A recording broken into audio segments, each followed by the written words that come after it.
Buffy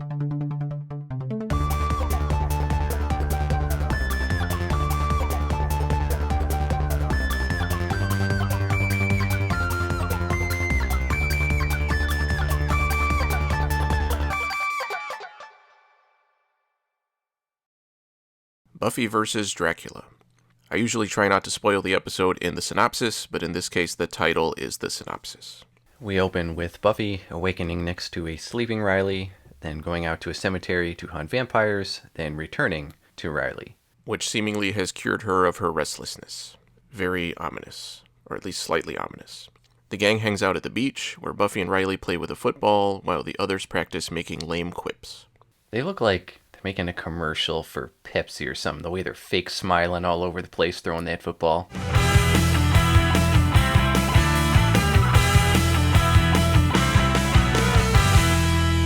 The acting in this scene in general was pretty bad. It felt like they were kind of awkwardly getting back into the show. Xander is unable to start a fire, reminding us how completely useless he is. So Willow uses magic. She says it's not that hard, you just have to avoid upsetting the elements, which of course means that she upsets the elements. She claims it isn't her fault, and I'll believe she has control of magic when she can prove it. I'm surprised a bunch of random pencils didn't just start shooting out of the fire pit. We cut to some guys transporting a wooden box to a castle. And they slip and drop it, and some dirt falls out. And then an arm falls out and starts attacking them both. Spoiler, it's Dracula. Willow helps Giles get set up for scanning old tomes, and complains that he is being responsible in organizing all his occult stuff.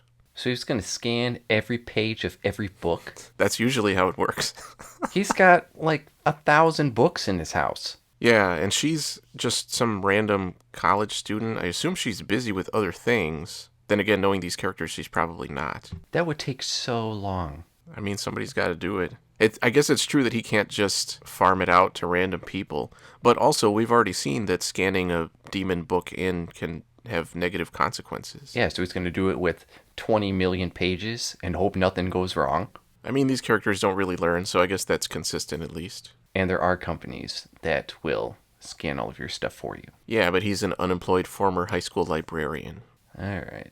She tells him he needs to get a life, and he tells her not to tell anyone, but he's going back to England, because Buffy doesn't need him anymore. At Buffy's house, Joyce and Buffy have just finished eating when Buffy skips out to go hunt vampires. I suspected she was either lying about where she was going and was really going to bang Riley, or that the show had hired some new writers that actually made her a little bit responsible sometimes. By mistake. They'll probably get fired right after this episode. Right. Out in the cemetery, Buffy's fighting a random vampire, and a mysterious figure materializes and watches from the shadows. Spoiler, it's Dracula. After she kills the vampire, Dracula steps forward and introduces himself, prompting a unique Buffy response. I'm Dracula. Get out.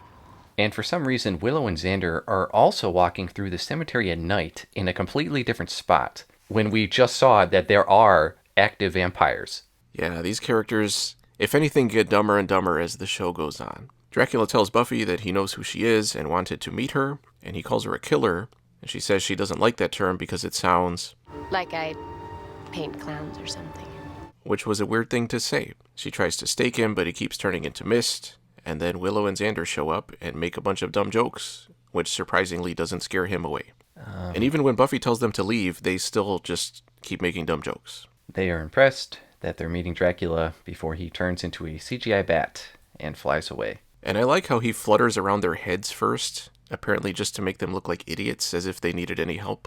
Later at Giles' house, Buffy's gushing about how Dracula knew who she was. And Riley says that's not surprising, because she is the Slayer after all. And this is coming from the guy who had all the initiative knowledge, who spent his whole life hunting and researching demons, who had no idea what the Slayer was. Tara is jealous of how Willow talks about Dracula, and then Xander gets jealous about how Anya talks about how she used to hang out with Dracula. So half the gang is swooning, the other half is jealous, and Giles is clearly bored with the show and these people, which is probably why he wants to get the hell out of there. Xander asks how Dracula could turn into a bat, and Giles says they'll have to research and separate fact from fiction. Which apparently they still need Giles to tell them to go do research before they take action, because they're all like, oh, that's a great idea, Giles. Buffy says they shouldn't go after him until they know more about him, And Riley again claims how the initiative could have stopped Dracula in a few minutes if their incompetent asses were still around. Did he say that? Yes. So someone coming in now who had not seen anything before would say, oh, wow, that initiative sounds like a really effective group trying to gaslight us. I've seen season 4. Giles tells Willow and Tara to look up the legend of Vlad the Impaler, which kind of annoyed me. Vlad the Impaler was a real person, not a legend. And despite the repeated urban myth that Dracula was based on Vlad Dracula, there is at best only a vague connection between the literary Dracula and the historical figure. But it pops up all the time. Wow, maybe you should be there instead of Giles. Yeah, apparently. But you'd probably murder all of these characters. Yeah, that's true. Xander and Anya are walking on the street, and Xander's still fuming that Anya and Dracula used to date. And we see Dracula spying on them from the rooftops in wolf form. Could have just been a dude. Didn't have to be a wolf. Oh, I thought you were going to say it could have just been a wolf just hanging out on the rooftops. I mean, that too. They go their separate ways, walking alone at night in Sunnydale, demonstrating again their incredible level of intelligence. Dracula approaches Xander, who again manages not to drive him off with his incredibly annoying behavior and mouth noises. So Dracula must be pretty powerful. He hypnotizes Xander and tells him he's going to be his eyes and ears. And he could have picked anybody. And he saw Xander talking while he was in wolf form. That should have made him say, wow, if there's anybody who's going to be my eyes and ears to give me information, it is not going to be that guy. And he says he will reward him by making him a vampire. Riley finds Spike in his crypt and says he'll pay him for info on Dracula. Spike says they used to be rivals, but Dracula let his fame get to him, and he blames Dracula for everyone knowing how to kill vampires. He also claims that Dracula has no special powers. He's all show. But we've seen Dracula already hypnotize somebody. Yeah, I wondered if Spike was just being jealous. I legit am not sure if that's what we were supposed to get. Riley tells him that Dracula's after Buffy. Spike says he should just give up. And at this point, Riley says that Buffy doesn't want to kill Spike because he's helped them before and can't hurt them now with the chip in his head. But Riley doesn't have a problem with that.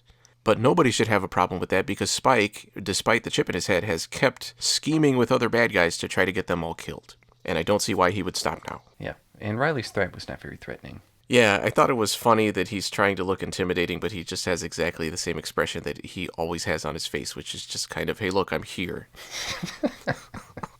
Back at Buffy's house, Dracula mists through her window. He says he has searched the world for someone whose darkness rivals his own, but I would think it'd be easy to find some demon chick like Anya or something, but for some reason he feels that that's Buffy. And haven't they run into all of these legendary resurrected demon monster things that seem way more evil? Yeah, but I think he meant from like a romantic perspective. I don't think he was into the judge. That doesn't seem like his type. Gotta separate the facts from fiction. He points out the bite on Buffy's neck, which I guess was supposed to be the one from Angel, but my first thought was the Master. And he goes into full hypnosis mode, and Buffy lets him bite her. The next morning, she wakes up, puts on a scarf, and joins the rest of the gang, where Willow fills them in on her research. She says Dracula likes to live in style, and Xander tries to throw them off the trail. I said he was zipping around like Spider Barkley before he turned into a spider. You know what I'm talking about? Yeah, but... And then he eats a spider, so, maybe that was what they were referencing. And honestly, that probably would seem pretty weird for anyone not familiar with the book Dracula, because they usually don't put that in the movies, I feel like. And we've referenced Renfield already in the Hush episode. Buffy leaves in a huff because she's under Dracula's influence, but Riley follows and makes her take her scarf off. And I was surprised that this happened so early. Me too. I expected it to happen maybe halfway through the season. And then Xander eats a fly. Giles says Buffy needs to lay low because of Dracula's influence on her. And Xander says she can stay at his house while the rest of them go out searching. And Giles tells Willow to cast a protection spell over Buffy's house with Tara, which makes Willow ask how he got in the first place. And we cut to Joyce saying that she let him in basically because she was lonely. So why didn't Dracula bite Joyce? She wasn't dark enough. She was too Joyce. And then we get a really dumb moment with Willow and Tara when Joyce says that she feels like giving up on men altogether sometimes. Ha ha ha. Yeah. At Xander's, Anya is mad that they are making her stay there with Buffy. And Xander, still being under Dracula's influence, shoves Anya into a closet and takes Buffy to Dracula's castle. Riley and Giles eventually make their way to the castle as well, pointing out that it's a giant castle in the middle of Sunnydale. And I wasn't sure if that was supposed to be just a surface level joke or if Dracula had somehow formed that castle, but I don't think so. I think it was just a really dumb joke. I thought it was fine. I didn't mind it. But yeah, I think it was just supposed to be a joke. Because they do say they've never seen it before. But then they point out that it's a giant castle. Yeah, I think it's just, See, I don't it's know. so stupid that we're trying to dissect it. I thought it was fine. Maybe they don't notice it until they're specifically looking for it, because the hell mouth, I don't know. No, see, now we're trying to justify it, not just dissect it. It was dumb. If it was a more comedic episode, I think it would have worked better. But I don't know, I didn't mind it. I did. But I see what you're saying, though. I get your complaint. When Buffy and Xander get to the castle, Dracula excuses Xander, and Buffy pulls out a stake, but Dracula tells her to put it down. And he says Buffy can't kill him because she doesn't truly want to, and he offers her a taste of his blood. When Giles and Riley get inside, they separate because they are really smart, and Riley runs into Xander, who challenges him, but Riley knocks him out with one punch. Then we see Giles falling into a pit and being accosted by Dracula's 3 female vampires, who proceed to declothe him. Dracula tells Buffy that if she drinks his blood, she will not change into a vampire because she needs to be near death for that to happen. Which was an interesting detail to throw out. And I'm sure conflicted with other things that have happened in this show so far. Yeah, probably. He also says that Buffy thinks she knows what she is, but has not even begun. To think. And she drinks his blood, and he tells her to find her true nature. And we see a montage of Slayer stuff before she shoves Dracula away, and he finds that he cannot control her anymore. And she says her true nature has come out. Riley finds Giles and rescues him, and they both work their way towards Buffy, who is fighting Dracula physically, even though he proved earlier that he doesn't have to worry about that. He then seems to remember this and mists away, but Buffy treats him like a boss from a Super Nintendo game and just stands where he rematerializes with a stake. She memorized his patterns. Well, now we can see where Castlevania came from. No, I know that was first. Don't get mad. I mean, he turned into mist when she pulled out a torch. You know, when she had something that he was weak against or whatever, so. What, he wasn't weak against her sweeping leg? I thought he was just trying to show how strong he was, that he could stand up to her in a fight. Yeah, when he landed on his ass on that table, that looked pretty tough. Yeah. After Buffy stakes him, the others run in, and Xander expresses his displeasure at always being, in his words, a butt monkey. But that's his character, so I don't know. And Riley makes fun of Giles for not being able to resist the hot vampire chicks before they walk out. But then Dracula rematerializes, but Buffy's there, and she stakes him again, making a stupid joke in the process. You think I don't watch your movies? You always come back. And then he tries to show up again, and she makes another dumb joke, and then the scene is over without him actually being dead. So, was this whole episode pointless? Is the question. Well, it's all set up for the next episode, which is Buffy vs. Dracula Part 2. Really? No. Oh, damn it. Okay, I was going to say, okay, that gives it a little bit of credibility. Later, Buffy visits Giles while wearing a really ugly top. And she tells him he hasn't been her watcher lately and she hasn't needed his help, which is not true at all, but okay. You know, I was just watching that short where you were talking about her wearing that raincoat. Hey, you don't need to throw in ads for our own channel in the middle of our own videos. I'm just confused as to why you're so focused on the clothes in this show. It's just so distracting sometimes. I mean, right. This is still close enough to the 90s that I'm going to call it the 90s, and fashions were terrible. I don't like being reminded of the 90s. I mean, you didn't point out Dracula's wearing a cape. I thought that was weird. That was cool. This is not. All right. He's about to tell her that he's leaving for England, but she says she has to tell him something first. And ever since they performed the super magic spell in season 4, she's been going out and slaying vampires every night. And I said, yeah, so? Isn't that your job? But see, it's unusual that she's actually doing her job. I have more on this. Okay. And she says she doesn't know anything about what it actually means to be a slayer, and we get all this emotional music as she's talking about how if she understood the responsibility and history of being the Slayer, it would make her a better Slayer. And Giles immediately slaps her across the face and says, what the fuck? I've been saying that from episode 1 of season 1, you fucking idiot. And she tells him she wants him to be her watcher again. which makes him happy, apparently.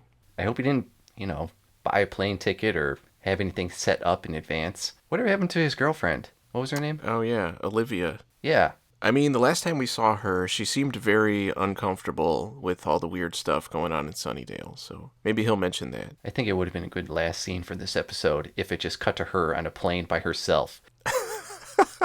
With an empty seat. Yeah, like looking at her watch. I wonder where Giles is. Yeah. Buffy goes home and tells her mom that she and Riley are going to the movies. And she walks in on an unknown girl asking what she's doing there. And Joyce calls up that if Buffy's going out, she should take her sister. And both girls seem to know what she's talking about and are both against the idea. Mom! How do we end these? Buffy versus Dracula. We say the title again, right? Yeah. Okay. Man, it hasn't been that long. Buffy versus Dracula. Overall, the episode title gave me high hopes, but was ultimately a letdown. Well, first off, I'm glad we didn't call him something dumb like Drake, because we're in the 2000s, and that makes it hip. Now that you say that, I'm surprised they didn't push things in that direction. Yeah. We always have Blade 3 for that. Oh, Jesus. Some of the characters being jealous from Dracula showing up didn't go anywhere, and it felt like a legacy season thing of people getting upset and self-damaging their own relationships for no reason. So I guess we're never going to escape that, since this is season 5. Xander was way too over the top when he was under Dracula's control. There is a difference between playing something for comedic effect and just being idiotic. We already talked about it, but Riley calling out the castle was an extra layer of stupid. The show is really dropping the ball, and if this is what we're going to have for the next 3 seasons, I am not looking forward to it. Buffy finding her true nature by drinking Dracula's blood was supposed to be a big deal, I guess, but the fact that her true nature is a snarky, childish dumbass does not make me want to keep watching this show. And her revelations at the end were so dumb. And of course she makes it all about herself, not once saying, if I hadn't been such a selfish idiot this whole time, pretty much none of the bad things that happened since the beginning of the show would have happened, and everybody would be happier / more alive. And her revelation of saying, I'm going to take this seriously, I have little to no doubt that she will continue to be a snarky, childish dumbass starting from the next episode, because the show has explicitly told us that is her true nature. They can't walk that back, but they'll probably try. And will Dracula show up again? Because he's apparently not a threat anymore, even though he really is a threat. And will he encounter Spike? Because I thought that was going to go somewhere based on his conversation with Riley. I thought he would talk to Anya too, maybe. But that didn't happen. And the only thing I'm glad about really in this episode is someone is going to keep investigating the most interesting part of the show, which is their vision from the Twin Peaks finale last season. And you would think they would have been discussing that, and Buffy would have come to her final decision of taking everything more seriously without having bumped into and fought Dracula. But I guess not.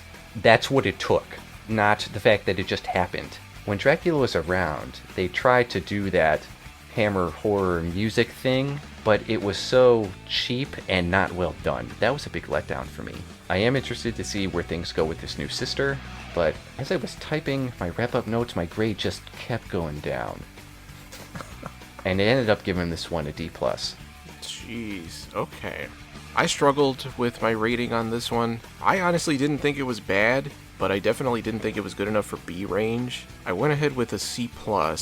It was definitely an unusual season opener. We've seen worse, but we've definitely seen better.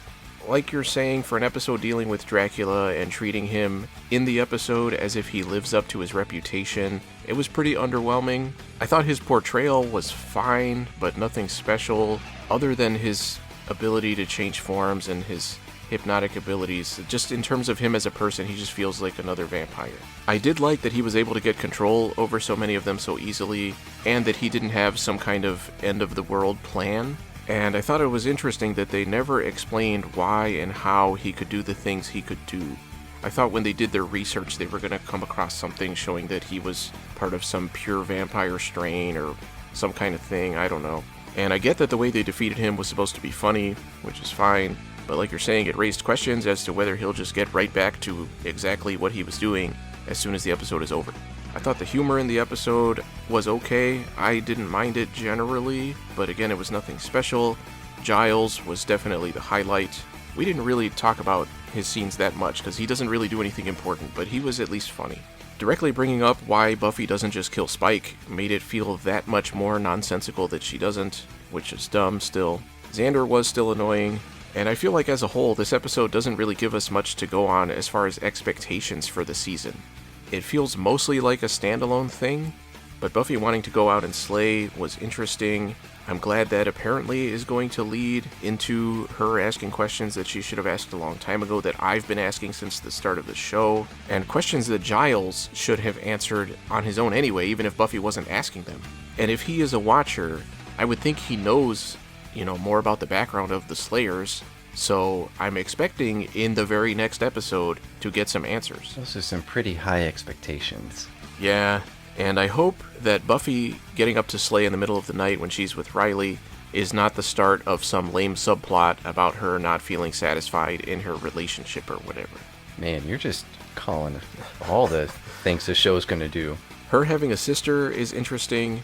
They haven't mentioned anything like that before, other than, I think it was Faith in one of Buffy's visions said something like, little sister is coming or something like that. And I hope they didn't stick that in just because they're desperately trying to find an interesting direction to go in. I predict some very wacky Nickelodeon hijinks from the sisters in the future. See, when you said that, I was just picturing them standing next to each other in buckets of slime being dumped on top of them. I mean, that would not be out of place for this show. So, start of a new season, not exactly promising, but we'll see what happens. Given that it mostly felt like a standalone episode, they could hopefully get things on a better track starting with the next episode. What a good start. So ignore our slight negativity maybe, and Slight. Things could get better. The show has improved a lot from how it started. Hopefully that will keep going. Maybe it was just rough for them getting back into the show. And I'll point out when things are good, we point out that they're good. Yeah, it's just that doesn't happen sometimes. Yeah. So, stick with us.